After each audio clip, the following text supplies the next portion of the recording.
Perú es uno de los primeros países que ha adoptado normativas que promuevan la innovación. A partir del 2020 tenemos paquetes de normas que promueven la innovación. Imagínate que al día siguiente uno de los informáticos decide crear algo que sea parecido o igual a la plataforma que nosotros hemos comprado. Entonces, ¿cómo nosotros blindamos que el uso de esa plataforma que hemos comprado no tenga alguna consecuencia negativa? Había empresas que ofrecían productos demasiado buenos, pero que al momento de hacer una evaluación de ciberseguridad o de seguridad informática, pues nos damos cuenta que al final no cumplían con ello. Hay una normativa que establece a nivel general el uso ético de la IA, ¿no?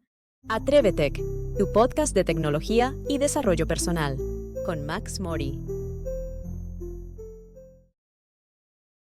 Bienvenidos a un nuevo capítulo de Atrévetech, tu podcast de tecnología y desarrollo personal.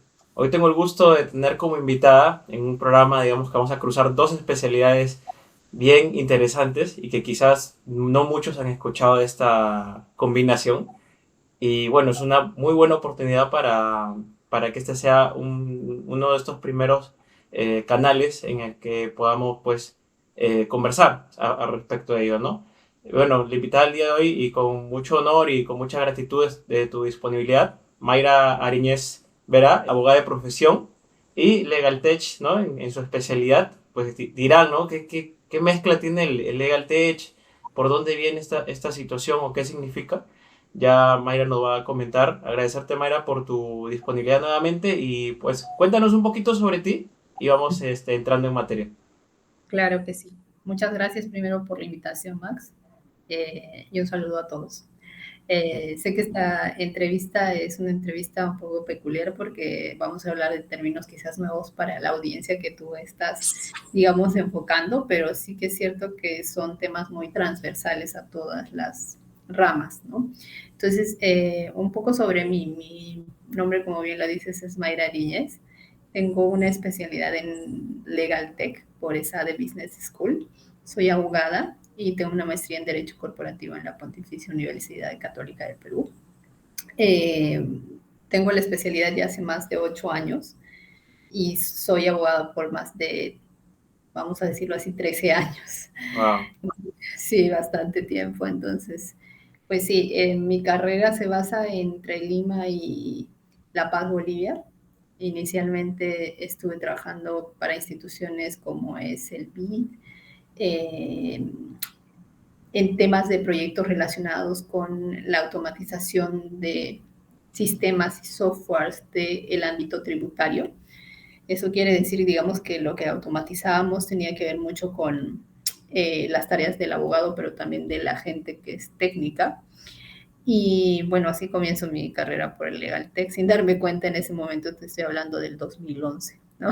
¿Fue como un contacto que te llamó la atención, te Así capturó, es. fue Fue progresivo? uno de mis primeros trabajos. De hecho, yo empecé a trabajar en el 2009, pero no era abogada. Como bien saben los que estamos en derecho, siempre estamos como que intentando hacer prácticas, ¿no? Entonces yo me acuerdo que practiqué y hice prácticas en juzgados, en firmas de abogados, y uno de mis primeros trabajos realmente, digamos, como abogada, pese que, digamos, yo no tenía todavía el título, porque lo recibo medio año después, era trabajar con esta institución que era el BID, ¿no? Entonces creo que fue una suerte de desconocimiento de mi parte, pero también el entusiasmo por, digamos, emprender en algo. Y después de eso, pues ya en Lima empiezo a trabajar ya hacia el 2016, te estoy hablando, retomando estas actividades, porque hice una pausa de 3 años, porque en 3 años yo me especialicé mucho en lo que era tributario, aprovechando ese inicio, y en Lima retomo la parte corporativa y es ahí el 2018 que decido estudiar esta, digamos, especialidad después de mi maestría, porque se venía a venir muchos temas relacionados con lo que es el derecho y su transversalidad con la tecnología, ¿no? Y entonces ahí, el 2018, cuando muy pocos abogados hablábamos de Legal Tech, ya estaba yo estudiando un curso que fue uno de los primeros en ESADE, que curiosamente éramos solo 3 alumnos de Latinoamérica, ¿no? Ah, Eh, sí, y después vino la pandemia a finales del 2019 y es ahí donde pues el 2020 el ámbito judicial ve por conveniente, por ejemplo, migrar a lo que eran las audiencias virtuales, implementar la notificación digital, la firma digital. Entonces ahí llegó mi momento donde pues todo el mundo empezó a prestarle atención al contenido que yo hacía, porque yo tuve la curiosidad de, digamos, crear una red social que era Instagram y Wow. LinkedIn, Ajá. con base a eso, Qué ¿no? chévere. Entonces yo decía, bienvenidos a todos, acá se habla de esto, ¿no? Pero yo no hablaba porque yo era muy tímida, solamente posteaba cositas, ¿no? Como Una visionaria, mira. En el sí, mundo tech cositas legal. de entender esto, esto es así, ¿no? El 2018. Y entonces ya 2019 ya la gente empezó a prestarle atención. A finales, el 2020 ya básicamente me tuve que abocar a trabajar para una consultora española que justamente se llama Términos y Condiciones y Legal Techis, que es firma de abogados por un lado y consultora por otro lado, que espero que Jorge Morel, quien es el fundador, vea este podcast. Trabajé con él bastante tiempo, más de casi 2 años, no solamente como abogada, sino también como partner regional de ellos. Wow. Hicimos algunos mapas de LegalTech, porque en ese momento no había como mapeado qué había en Latinoamérica sobre temas de tecnología en el ámbito legal. Y pues hice el mapa de Perú, de Bolivia, ¿no? En la pandemia, pero esto ad honorem, de verdad era bien necesario hacerlo. Y empezamos a hacer cursos no solamente sobre Legal Tech, sino sobre Gender Tech, tecnología con enfoque de género, que de hecho Wow. está todavía en una plataforma muy conocida. Y ahí empiezo a hacer también congresos, ¿no? Porque me interesaba mucho que la gente del ámbito legal se informe y que se involucre con el área de tecnología. Entonces empezó a crecer una comunidad tan bonita que se formó una asociación que se llama LIL, y yo, pues, con Alil fui una de las fundadoras. Logramos hacer cosas interesantes. Por ejemplo, una incubadora de proyectos Legal Tech el 2021. Y es ahí Genial. como empiezo a distribuir, digamos, mi conocimiento y experiencia a universidades. Hasta la fecha he desarrollado más de 40 programas que los he creado yo en conjunto con las universidades, enfocados a derecho y a tecnología. Wow. Eso quiere decir que hay bastantes cosas que se pueden tallar. Por ejemplo, uno de los programas más famosos, digamos, para decirlo como que un ejemplo, es el caso de los notarios. Los notarios, pues antes de la pandemia, básicamente habían proyectos de notariado digital, pero ninguno se concretaba en Latinoamérica, y a partir de la pandemia todos implementan lo que es la firma digital, ¿no? Uh-huh. Entonces, los notarios necesitaban capacitarse sobre eso porque su trabajo se basa en la fe pública, ¿no? Su trabajo es pedatear, digamos, darle valor a un documento, y pues básicamente lo estaba haciendo ya un sistema, ¿no? Entonces, el programa de notariado digital o ofimática aplicada a el sector notarial es un programa que tuvo como 8 versiones, ¿no? Es uno de los programas que hasta el día de hoy, pues bueno, este año se llevó en una versión, ¿no? Otro programa que se llevó, gracias a Dios, en varias universidades, como 4 universidades lograron, digamos, comprar el programa que yo desarrollaba, pero otras también me hicieron codirigirlo. Es el programa de Legal Tech y Derecho Digital, ¿no? Que lo sacamos en versiones cortas, versiones largas, ¿no? Desde el 2020 hasta el 2025. Wow. Y Además de bueno, que toda esta parte legal, pues, es bastante documentativa, ¿no? O sea, ha sido es un que, shock fuerte digamos que también, para ¿no? ustedes los tecnológicos, el Uh-huh. conocimiento técnico es como así lo tienen. En Uh-huh. cambio, el notario, el Es un fiscal, el reto, abogado, mira. es como que, ¿de qué me está hablando, Uh-huh. no? Y curiosamente, en todos estos programas teníamos abogados de mucha buena talla al inicio, pero también abogados jóvenes, ¿no? O sea, abogados con bastante experiencia, pero también abogados jóvenes o estudiantes que hasta el día de hoy me siguen, me apoyan en todo lo que hagan. De hecho, muchos se han especializado de mis alumnos en el área de derecho de las nuevas tecnologías. Algunos han sobrepasado incluso lo que yo he visto, ¿no? Que ahora los encuentro en instituciones, en Van organismos aportando nuevas cosas, ¿no? que Cosas. yo los Ajá. aplaudo mucho, porque digamos que la idea en mi caso no era tanto, oye, me voy a volver famosa con esto, sino era difundir, porque era algo que a mí me encantaba y me Y interesaba, es tu ¿no? comunidad. Es la comunidad, ¿no? Entonces ahí, digamos, me vuelvo un poco más como que influyente en el tema, y de ahí empiezan a salir más organizaciones, que al día de hoy hay un montón de organizaciones que obviamente sirven para soportar, pero ya mi carrera se enfoca más a lo que es gestión del conocimiento. Yo trabajo en una firma hace ya más de 4 años, pues aportando mi conocimiento sobre lo que es innovación y tecnología para que la firma pueda mejorar sus procesos internos y pueda utilizar, por ejemplo, inteligencia artificial y otras herramientas para poder ser más eficientes con los clientes, ¿no? Y ahora estamos viendo mucho no solamente la innovación, sino el tema de ciberseguridad, ¿no? Como requisitos. Y en adicional a eso, soy parte de una comisión de la Municipalidad de Miraflores que está supervisando el uso de IA y datos, ¿no? En todo lo que es la gestión pública del municipio de Miraflores, ¿no? Eso es algo que pues, desde el año pasado hasta ahora lo venimos viendo y pues maravillada por tantas cosas que hay que ver, pero también un poco preocupada, ¿no? Porque hay demasiados riesgos en el tema del uso de la tecnología. Y ese es un poco como que como que el historial que llevo en la tecnología y el derecho.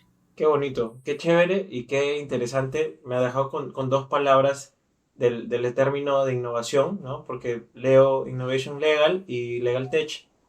Estos dos factores que están mezclando y que están avanzando dentro de este, digamos, sector, que sabemos que tiene mucha información y los riesgos de ciberseguridad que están latentes también. No sé de qué manera los tratan de manejar, crean políticas, trabajan de la mano con personal técnico. ¿Cómo cuentan un poquito en esa parte de Innovation Legal? Esa es una pregunta bien interesante. Todas las empresas tienen un área de innovación, ¿no? Por lo menos las empresas que son ya pues estandarizadas, ¿no? Vale decir que tienen procedimientos internos, ¿no? Todas las áreas de innovación pueden o no estar involucradas con el derecho. Por ejemplo, puede haber un área de innovación en un sector retail y no necesariamente está involucrado con el derecho, ¿no? La innovación va a enfocarse a dar soluciones a problemas que tenemos muy comúnmente, desde enviar un correo masivo hasta poder utilizar inteligencia artificial para predecir los comportamientos de los usuarios, ¿no? Eso hay que tenerlo en claro. Y entonces, en esa línea, los riesgos de cara a la innovación son justamente los riesgos en el uso de las tecnologías, pero también los riesgos en el desconocimiento del usuario que va a utilizar la tecnología. Entonces, actualmente estos riesgos son un 360, ¿no? Nosotros como área de innovación podemos proponer miles de soluciones, digamos, de softwares o de productos que nosotros mismos creemos, siempre que estos cumplan con requisitos, ¿no? Y de hecho, lo más común es exigirle una certificación ISO al proveedor, ¿no? Una ISO 37001 o alguna de estas, de este paquete, que puedan garantizar que primero, cuando nosotros utilicemos el sistema, no nos estén robando datos o no seamos, digamos, susceptibles de que podamos ser víctimas en un cibercrimen o delito informático, ¿no? Como es el caso de robo de datos, ¿no? Phishing, etcétera. Así es. Entonces, para eso, las empresas internamente tienen que tener políticas de ciberseguridad y de uso de la información, ¿no? Política de uso de información y ciberseguridad. Estas pueden ser varias, ¿no? Por ejemplo, podemos tener una política para la adopción de proveedores o servicios tecnológicos y ahí establecer los estándares y nos adaptamos a una ISO, ¿no? O de repente si simplemente seguimos lo que dice la ley de protección de datos y la ley de tema de el uso de la inteligencia artificial, ¿no? Entonces no solamente podemos exigirle que tenga una ISO, sino que esa ISO además se adecue a la norma interna peruana. Y pues en esa línea, las políticas más comunes, digamos, que deberíamos tener como empresa, no solamente la política de la seguridad de la información, uso y manejo de la información, sino también la política relacionada con el sistema de seguridad, ¿no? Y finalmente, la política de uso ético de la inteligencia artificial, ¿no? Entonces, creo que esas políticas son súper necesarias ahora, el día de hoy, porque casi todas las tecnologías, pues, necesitan un blindaje de seguridad, ¿no? Y de eso, pues, lo podemos ver en los términos y condiciones y en las políticas de privacidad que vemos en cada página web que nosotros navegamos y ahí nos damos cuenta si está adecuado o no. Pero si nosotros nos vamos ya con una política interna, por lo general la política de ciberseguridad siempre va a tomar en cuenta los estándares internacionales de las ISO, ¿no? Y la adecuación, ¿no? Por ejemplo, acá hay una ley de ciberdefensa, ¿no? Adecuarnos si es una institución pública, por ejemplo, ¿no? Y así, ¿no? En instituciones públicas no solamente miramos las leyes generales, ¿no? Sino también las leyes relacionadas con el gobierno digital, ¿no? Sobre la ley de gobierno digital, la ley de firma digital, la ley de ciberdefensa, ¿no? La ley de protección de datos, ¿no? Y en función de eso redactamos nuestras políticas. ¿Para qué? Para que el área de innovación cada vez que quiera implementar un producto, tenga en cuenta eso. Y no solamente el área de innovación, porque hay sistemas que no son para nada de innovación, sino solamente son de transformación digital, ¿no? Por ejemplo, un sistema que procesa facturas. Lo mismo debería pasar por ese proceso de Como una validación, homologación, ¿no? homologación interna, Ajá. pues lo hace justamente un área de, por ejemplo, de compliance, no el área de tecnología, sino el área de compliance, ¿no? Ujú.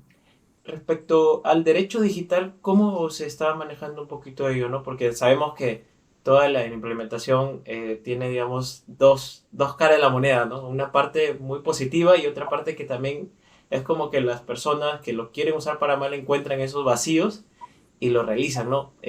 Perú, no sé, me corregirás, creo que recién, no sé si hace un par de años o ya este año, está, digamos, sacando leyes o viendo este tema de cómo proteger al ciudadano, ¿no? En esta situación. Hablamos de deepfakes, de distintos tipos de, no sé, eh, difusión de algo que no está concientizado por la persona, ¿no? ¿Cómo se está manejando un poquito ello? Ya, acá en el tema, digamos, del uso de la información. A ver, para empezar, Perú es uno de los primeros países que ha adoptado normativas que promuevan la innovación. ¿Ya? A partir del 2020 tenemos paquetes de normas que promueven la innovación y fomentan además el desarrollo de la innovación, no solamente en las empresas, sino en las pequeñas empresas, ¿no? En las MIPES, ¿no? Y eso es un punto importante. Pero por otro lado, también Perú es uno de los primeros países que ha regulado el uso ético de la tecnología, desde el uso de la IA, ¿no? Y actualmente, por ejemplo, en el caso de las deepfakes, perdón, tenemos esta ley, es la ley 32.1314, si no me equivoco, que es una ley que, digamos, modifica el Código Penal, ¿no?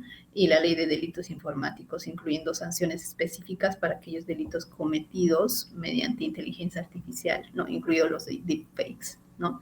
Esto es importante porque, claro, ya le estamos dando otra connotación, no solamente administrativa, sino penal, ¿no? Entonces, por ejemplo, desde pornografía infantil, difamación, estafa que hayan sido utilizados a través de la inteligencia artificial o IA con reproducción de derechos de autor, vulneración a los derechos de autor, pueden ser sancionados por esta ley, ¿no? Esto es importante porque si tú te das cuenta, pues la parte del uso indiscriminado de la tecnología contrae varios riesgos, ¿no? No solamente riesgos a la sociedad, digamos que puede, digamos, ir en contra del orden público, ¿ya? Sino también riesgos contra la dignidad y los derechos fundamentales de los ciudadanos, ¿no? Como es el de la privacidad, el de la imagen, ¿ya? Entonces, en esa línea, nosotros como país nos hemos adecuado mucho a lo que son los estándares de la Unión Europea, ¿no? En muchas de nuestras normas hemos básicamente recopilado digamos, las buenas prácticas de la Unión Europea, como es el caso de la Ley de Protección de Datos, que recientemente, el 2025, ha sido modificada en su reglamento, ¿no? Ahí tenemos recursos como la rectificación, ¿no? En caso de que usen mis datos, ¿no? Y varios recursos que permiten al ciudadano ejercer sus derechos. Pero por el lado de la empresa se han hecho más duras, digamos, los cumplimientos administrativos, por ejemplo, tener medidas de seguridad que nos permitan garantizar que la información que llega de nuestros usuarios, de nuestros clientes, no se va a traspasar a terceros, mandar una lista de los pues, flujos transfronterizos de datos, de las bases de datos, ¿no? O notificar a la Autoridad Nacional de Protección de Datos sobre cada uno de estos incidentes. Entonces eso hace que como empresa nosotros no podemos estar viendo todos los incidentes que hay en un día. De hecho, hay una página de ciberseguridad que nos dice que en un día pueden haber 40,000 o no sé cuántos mil incidentes de ciberseguridad por países, ¿no? Entonces, imagínate, no hay capacidad humana que vaya viendo, ok, acá hay un incidente. Para eso también hay softwares, ¿no? Entonces, como empresa, tenemos que también tener la conciencia de que hay una inversión para lo que es seguridad de la información para cumplir con la normativa. Y algo que, digamos, está todavía en vías de protegerse es la madurez del uso de la tecnología, ¿no? Constantemente nosotros estamos viendo que las redes sociales alimentan mucho, digamos, esta difusión de información falsa, ¿no? Seguramente es esto a lo que te refieres, ¿no? Sí. Para eso, la Unión Europea, pues, fue una de las primeras en regular, por ejemplo, el uso de, pues, eh, las redes sociales para, digamos, establecer productos o mostrar productos como una publicidad sin ser publicidad, ¿no? Por ejemplo, en este caso de la publicidad engañosa, ¿no? Y reguló y indicó que pues tenemos que poner al lado en una descripción o hashtag algo que tenga que ver y que diga que es una publicidad. Un ejemplo, ¿no? Pero por otro lado, digamos, el tema del uso de la IA actualmente no es digamos, solamente para el uso de la IA enfocada en las empresas, sino es el uso de la IA enfocada a la manipulación, ¿no? Y mucha gente, pues, no conoce de cómo funciona la IA, ¿no? Y en ese punto, el gobierno peruano, si tú entras a la página del gobierno peruano enfocado a lo que es el tema digital, el Ministerio de Defensa está promoviendo bastante este tema para difundir el conocimiento sobre los usuarios. Si bien hay normas que protegen, digamos, por ejemplo, el tema de la publicidad, ¿no? Engañosa, que son normas que tienen que ver con el derecho de libre competencia, en temas de inteligencia artificial hay una normativa que establece a nivel general el uso ético de la IA, ¿no? Y además esta ley que te comentaba que modifica el Código Penal, la 32314, que pues protege de alguna manera a los ciudadanos que puedan, digamos, ser manipulados a través de redes sociales, ¿no? Por ejemplo, estafados, ¿no? ¿No? Digamos que estafados para comprar un producto. Entonces ya esta norma ya es más severa con estas personas que cometen delitos en el ámbito digital o ciberdelitos. Entonces ya hay mecanismos, digamos, legales para ir en contra de estas personas que inescrupulosamente, o empresas también, inescrupulosamente están manipulando a las personas con el uso de la tecnología, ya sea por IA o mostrando cosas que no son reales, como, digamos, el tema de publicidad fraudulenta o engañosa. Pero lo que sí es cierto es que lo que falta es un nivel de conciencia de la sociedad, ¿no? Y saber identificar este tipo de, digamos, actos ilícitos es muy difícil actualmente, ¿no?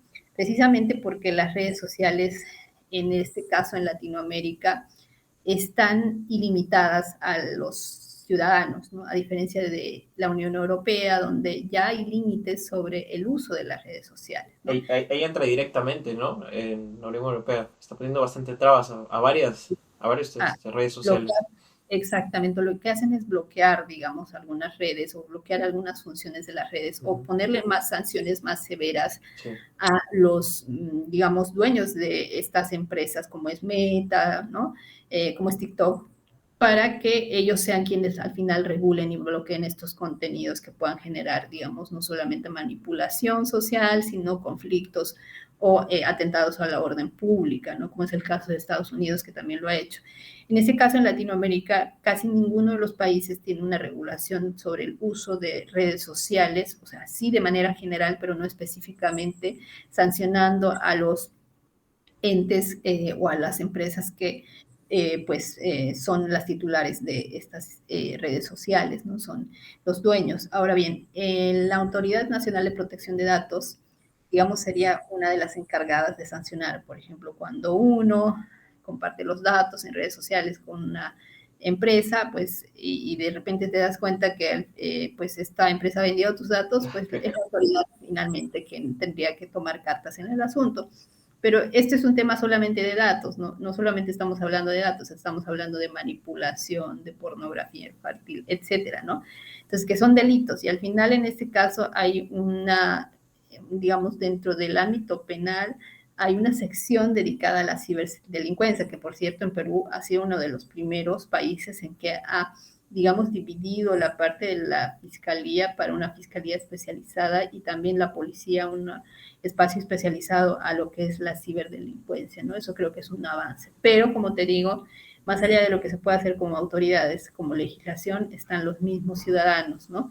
Que deben fortalecer sus conocimientos digitales, ¿no? Y habilidades digitales, ¿no? Y en eso, pues, hay propuestas miles, pero, pues, igual considero yo que es un tema que hay que tratarlo con pinzas porque también podríamos estar limitando los derechos de los ciudadanos a acceder libremente a los contenidos, ¿no? Sí, ¿no? La transformación digital al final no solo digital, sino de cultura y concientización, creo. Correcto.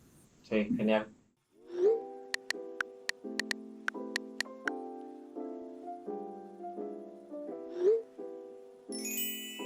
La tecnología no tiene que ser complicada. Con Recomienda TI publicas lo que necesitas y te conectamos con los proveedores de tecnología más alineados en Perú. Puedes registrarte sin costo como empresa o persona que requiere un producto o servicio, y nosotros lo hacemos simple, rápido y confiable. Puedes publicar tu necesidad hoy y deja que la tecnología trabaje para ti. Clientes y proveedores de TI unidos en un solo lugar. Recomiendati.pe. Directamente las empresas que compran o digamos compran ya el software empaquetado o compran el diseño de un software de cero. ¿Qué es lo que tienen que tener en cuenta estas empresas para blindar su propiedad intelectual, su inteligencia de negocios, ¿no? Y su información como tal? Porque sabemos que esa etapa es muy delicada, ¿no? Entra mucha gente a un nivel de privilegio muy, muy delicado de la empresa propia. Entonces, me gustaría un poquito que me cuentes ahí. Ahí solamente quisiera enfocar un poco. Lo que quieres es saber, digamos, si yo empresa quiero comprar un software afuera, Uh-huh. ¿cuál es el blindaje legal? O si yo desarrollo un software, ¿cuál es el blindaje legal? ¿Cuál de No, los dos? como empresa. Si Como quiero empresa que comprar. yo, Clara. Ajá, sí quiero comprar. Pues lo primero que yo tomaría en cuenta es, como ya lo había mencionado al inicio, es el control y la homologación del cumplimiento de los aspectos técnicos más, digamos, visibles, como es el tema de lo que es la ciberseguridad, ¿no? O sea, en primer lugar, ¿no? Que la empresa cumpla con los estándares de ciberseguridad, ¿no? Que realmente almacene la información donde diga que la almacena y que no la comparta con terceros. Eso como primera instancia. ¿Por qué? Porque gran parte de las empresas en Perú trabajan con estándares también, ¿no? Los clientes que tienen no solo están en Perú, están en otros continentes, como es la Unión Europea, donde existen estándares. Entonces, no podemos contratar de repente una empresa que no cumpla con estos requisitos. Y sí nos ha pasado, en mi experiencia, han habido empresas que ofrecían productos demasiado buenos, pero que al momento de hacer una evaluación de ciberseguridad o de seguridad informática, pues nos damos cuenta que al final no cumplían con ello y la información no se almacenaba correctamente, entre otras. Eso como un primer punto. El segundo punto que yo tomaría en cuenta es el análisis normativo de lo que muestra la página como tal, ¿no? Por ejemplo, los términos y condiciones, las políticas de privacidad y los términos legales son elementos, digamos, sine qua non, ¿no? O sea, no podrías comprar un producto donde realmente no leas cómo está hecho ni leas los términos legales, ¿no? Los términos y condiciones son contratos de adhesión, ¿no? Son contratos de adhesión donde pues los usuarios, vale decir nosotros como empresa, tomamos en cuenta cómo funcionan estas plataformas, ¿no? Lo mismo ocurre con las políticas de privacidad y políticas de cookies, ¿no? Si bien la normativa peruana no exige que tengamos políticas de cookies, ¿no? Pero lo cierto es que debería tener al menos una parte dentro de la política de privacidad, una política de manejo de cookies, ¿no? En la política de privacidad, básicamente lo que nos va a decir la empresa es cómo gestiona la información, sin la necesidad de hacer un análisis de ciberseguridad, ¿no? Es un lado cómo gestiona la información y otro cómo protejo esa información, ¿no? Eso por otro lado. Y el tercer punto para mí que es importante es la parte de si yo voy a comprar un producto, ¿ya? Al menos que la empresa que desarrolle ese producto tenga reconocidos los derechos de autor. ¿Y qué implica eso, no? Que el software esté registrado, ¿no? Digamos que no solo en Indecopy, sino si es un software que viene de Estados Unidos, probablemente que esté registrado en su país, ¿no? Entonces, Indecopy, ¿qué exige? Digamos que la empresa, digamos, que desarrolle la plataforma, registre y presente la memoria descriptiva, digamos, de cómo funciona el código, el manual de usuario, y a partir de eso genera pues un registro de derechos de autor, ¿no? Y digamos también acá es importante que vayamos al contrato como tal que vamos a firmar con la empresa, que menciona acerca de lo que es la cláusula de propiedad intelectual, ¿no? Pues digamos que ese producto lo vamos a usar internamente para que nuestros usuarios o los trabajadores que colaboran con nosotros sepan las limitantes y las responsabilidades del uso de la plataforma también, ¿no? Imagínate que al día siguiente uno de los informáticos decide crear algo que sea parecido o igual a la plataforma que nosotros hemos comprado. Entonces, ¿cómo nosotros blindamos que el uso de esa plataforma que hemos comprado no, pues, tenga alguna consecuencia negativa con la empresa que somos nosotros, o finalmente tengamos que estar pagando sanciones por la comisión de un delito o un incumplimiento de un trabajador. Entonces ahí es muy importante leer el contrato que vamos a tener, ya sea de licencia, ¿no? O la suscripción con la empresa para poder también internamente implementar y tener buen recaudo, ¿no? Con nuestros trabajadores y con terceros, ¿no? Eso como línea, digamos, general. Y obviamente está por demás decir que la empresa debería tener un registro de marca, o el software también, un registro de marca, porque no solamente en temas de, digamos, propiedad intelectual están los derechos de autor, está el registro de marca, ¿no? Están las patentes incluso, ¿no? En algunos casos, ¿no? Que pueden ser, digamos, documentos adicionales que tenga el proveedor del servicio tecnológico, ¿no? Eso como líneas generales, ¿no? Y finalmente también hay que tomar en cuenta la adecuación y la implementación, que es básicamente la capacitación a los usuarios y ver cómo esta plataforma se adapta y digamos, se involucra con nuestros procesos internos. Esto es muy importante porque muchas veces las empresas, digamos, tienen un presupuesto y dicen, bueno, vamos a comprar esto de tecnología, ¿no? Y solo lo compran como para ver que sean los más o los más modernos, pero al final estas tecnologías no llegan a implementarse al 100% porque los usuarios no las reconocen como tal, ¿no? Y muchas de estas tecnologías exigen que nosotros pasemos nuestra información, ¿no? Entonces, esta parte de pasar información hacia productos que no tenemos la certeza de que van a trabajar con nosotros más de un año, hay que, digamos, estandarizarlos o tener un protocolo, ¿no? ¿Qué pasaría si de la noche a la mañana decidimos cancelar la suscripción o la licencia? ¿Dónde se va nuestra información, no? Entonces, ese punto también es importante, no solamente la ciberseguridad, sino el almacenamiento de información. Y hay un área de TI que, digamos, debe estar siempre pendiente de eso, ¿no? O sea, ¿qué pasa si nosotros vamos a comprar este producto, le agregamos información y a la semana ese producto no funciona o realmente no estamos conformes Y ya con lo tiene que información la empresa. ya tienen la información? ¿Cómo nos sacamos la información? ¿Qué hacemos con esa información? Entonces, esta parte ya debería estar predefinida, ¿no? Independientemente de los productos que vayamos a implementar. Excelente, excelente, Mario. Yo creo que ayuda un montón y nos ubica, incluso a emprendedores, empresarios, a lo que tienen que tener en cuenta, ¿no? Para ir cerrando este capítulo, y de hecho se han tocado temas que, bueno, me gustaría en algún momento, dada tu disponibilidad, luego poderlos aumentar en más puntos, capaz, esperemos. Okay. Eh, para ir cerrando, quisiera consultarte cuál es tu momento Atrévete, que tenemos esta sección aquí en el canal, que es el momento en el que tú, dentro de tu vida personal, profesional, tuviste un momento revelador, ¿no? De un poco de miedo, pero que te lanzaste. Ese es el momento Atrévete.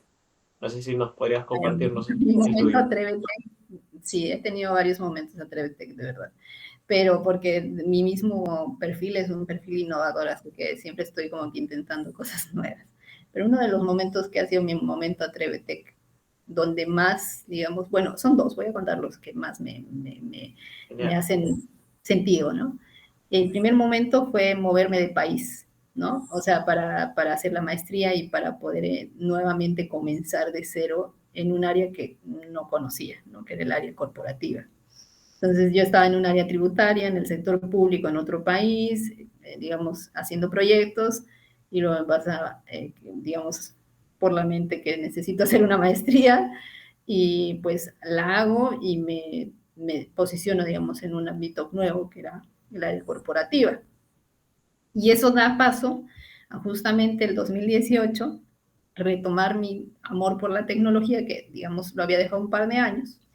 Eh, y pues mi momento Atrévete segundo era cuando decido especializarme en esta especialidad que pues nadie le estaba escogiendo. En ese momento las especialidades más wow, digamos, del derecho era vamos a ver compliance, vamos a ver corporativo, ¿no? Y todos los abogados eran eso hay que ver, ¿no? O de repente lo máximo que llegaba a ser el blockchain, ¿no? Que yo había hecho un Mm. par de cursos sobre eso. Y entonces mi momento Atrévete fue cuando decido hacer este curso, que por cierto no fue nada barato, ¿no? Como todos los cursos que se llevan en Europa, con riesgo a que, digamos, sea un curso más en mi currículum. Y digamos que fue la decisión más importante que tomé. De hecho, creo que al día de hoy la valoro mucho porque fue un riesgo invertir tanto, ¿no? Para no saber si pasaba o no, porque en ese momento las circunstancias eran completamente distintas al día de hoy. Eh, y bueno, a muchas personas me dicen, oye, invierte esto en otra cosa, ¿no? Mejor enfócate en esto, pero me trajo muchos, muchos, muchos beneficios y también cosas que tuve que yo misma, digamos, impulsar, como por ejemplo el ámbito de la influencia en el sector legal, ¿no? Y eso me permitió luego que yo me dé a conocer con mucha gente que, digamos que mi vida me hubiera conocido en otras circunstancias, si hubiera Abriste un seguido, canal nuevo. claro, si hubiera seguido el Ujú. camino que todos siguen, de repente yo estaría en otra nota, pero al día de hoy lo agradezco mucho porque me ha permitido uno viajar por muchos países, desde España, Colombia, Bolivia, y muchos, dictar en muchas universidades, crear proyectos de cero, y pues fíjate que para mí era como que nuevo, porque encima era, para ese momento tenía 32, 33, ¿no? Al día de hoy ya pues me considero ya alguien más experimentada, pero en ese momento cuando empezaba era como que, ¿cómo hago que la gente me crea? Y llegó la pandemia. Y entonces creo que fue como que un vaticinio a lo que iba a pasar y Ajá, ese fue mi momento de TVT. qué Así que genial. le agradezco mucho a esa loca decisión, pero fue de verdad lo que me movió luego todo el enfoque. Bien, una salida de la zona de confort total, Totalmente. total. Sí, y Chévere. la idea es eso, ¿no? No tener miedo. A veces uno como pues tiene esos sesgos de sigue el camino, sigue el camino. Creo que la idea de la innovación siempre va a ser más bien lo opuesto. Es cómo puedo resolver esto y cómo me tomo otro camino. Y pues para aquellos que quieran continuar esta parte de lo que es Legal Tech, innovación, cuando yo empecé la carrera, de verdad, la especialidad, había muy pocos cargos en temas de esto, ¿no? Para el sector legal. O sea, por lo general, el director creativo, el director de innovación estaban en un banco, ¿no? Que veían el tema todo de la banca digital, ¿no? Y uno decía, pucha, ¿cómo hago para llegar siendo abogado ahí, ¿no? Y al día de hoy sí hay carreras que te permiten llegar, ¿no? De hecho, yo ocupo uno de los pocos puestos en Perú relacionados con innovación en el sector legal. Somos muy pocos los abogados que estamos en estos puestos. Lo agradezco mucho, pero también es muy retador, ¿no? Son dos mundos que hay que estar mezclándolos y la innovación de por sí es retadora. Sí. Mayra, como último, digamos, pizca del programa ya para cerrar, normalmente se hace una pregunta, el invitado anterior, ¿no? Deja una pregunta y el invitado actual lo responde para que lo responda el próximo Ok. invitado. El invitado anterior hizo la pregunta, ¿cómo estás utilizando tus dones? O si los estás utilizando, ¿no? Ok. Para empezar, creo que mis dones es un poco, a ver, no soy muy buena hablando ni comunicando, pero creo que es un don que he adquirido con el tiempo gracias a la presión, ¿no? De social, ¿no? Mayra, entrevista, Mayra, esto. De hecho, soy muy tímida para hablar, pero digamos que creo que este don lo estoy manejando sabiamente, ¿no? Nunca rechazo una entrevista por más, digamos, básica que sea o general que sea, ¿no? Porque siempre considero que el poder de la conexión es mucho más fuerte que cualquier otro poder, ¿no? Y el segundo don que tengo es justamente el poder habilitar conexiones, ¿no? Como te contaba, estos programas que hice, diplomados, maestrías con muchas universidades, no fueron a propósito, fueron un resultado de un trabajo, digamos, de estrategia que tuve en su momento de, oye, tengo que hablar con este para hacer este, y este tipo de conexiones creo que es un don de este siglo, ¿no?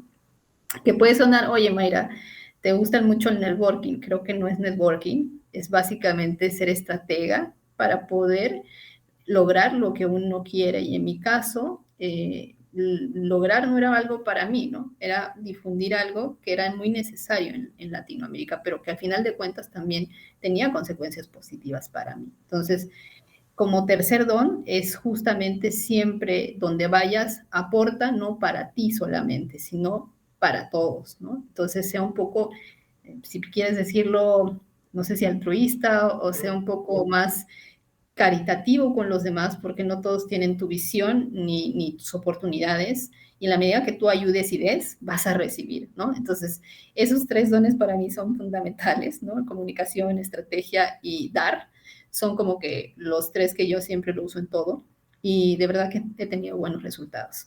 Genial. ¿Una pregunta que le dejarías al siguiente invitado o invitada? Bueno, no sé si es del ámbito digital también. Sí, Sí, ¿no? sí, sí, sí. Ya. Relacionados con eso. Creo que es una pregunta más de vivencias, ¿no? ¿Cuál ha sido el momento donde menos enfocado has estado y qué te ha movido a continuar con tus objetivos, ¿no? Creo que es un tema que todos lo manejamos al día a día y muchos lo manejamos y lo pensamos, pero hay días donde no tienes necesariamente las ganas de seguir, pero tienes que seguir, ¿no? Entonces, me gustaría escuchar esta parte de también otra persona, ¿no? Cómo maneja esa parte de el autogestionarse. Genial, Mayra. Entonces, pues estamos cerrando el episodio. Ha sido muy chévere, muy interesante y muy revelador. Esperamos, pues, en algún momento tengan la disponibilidad de estar por nuevamente esta casa. Y nada, pues esto sería todo el episodio de hoy. Y muchas gracias, Mayra. Muchas gracias. Gracias a ti, creo que se congeló la pantalla. Yo te veo, Gracias. te veo, te veo. Ok, Ajá. perfecto. Bueno, gracias a ti, felicitarte por lo que estás haciendo, sigue adelante, así que cuando tengas la grabación o el podcast me lo envías. Y pues la verdad que este es un trabajo también a veces un poco agotador, pero ya verás resultados. Muchas gracias, muchas gracias. Ahora, Saludos a cuídate. todos. Chao.